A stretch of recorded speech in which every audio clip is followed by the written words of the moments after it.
Maigsuon, timan-i gyud ninyo niha. Useless biya kay ng atong pagpaningkamot og sikig ampo, nangalagad ta, pero dili sad ta maningkamot nga usbon nato atong magkinaya og batasan. Igsoon ako yung ipahinumdum nimo ha, nga dili sapat nga nagampo na ta, okay na. Dili sapat nga miingon ta simba na ka, okay na. Kulang pagyapon na ug walay saysay ang tanan kung ang atong kinabuhi di na to i-apply kung unsa man ang mga pagtulun-an ni Kristo, no? Timan ina igsuon nga naa gyud na sa Biblia nga ang tinuod nga nahigugma sa Ginoo kinahanglan magtuman siya masugo, mabasa sa Juan 14 verse 15, no? Dili tanan ngang tawag og Ginoo makaadto siyang gingharian kadto lamang nagtuman siya mga sugo. So dili sapat nga magutab-butab na itong baba nga magampo ta, okay na.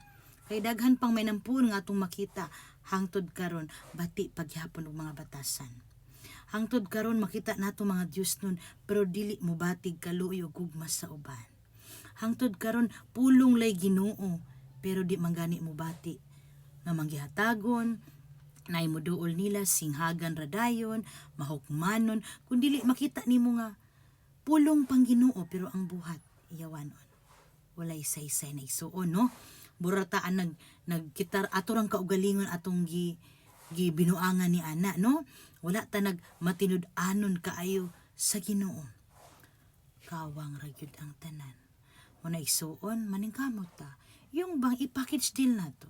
Yung bang nagmamahal tayo sa Dios, may nampuon ta, nagtuman ta sa mga gusto, makita sa buhat ug sa mga lihok, makita sa ubang tawo, atong batasan na bag-og na usab sad, no? Dili man gani na ura-urada pero at least hinahinay ba, no? At least nga naagyoy makitang kausaban kaysa wala, no?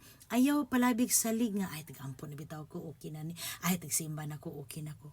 Pero imong batasan walay kausaban. Sayang lamang tanan. Wala pagyapon kanay kapuslanan igsoon. God bless.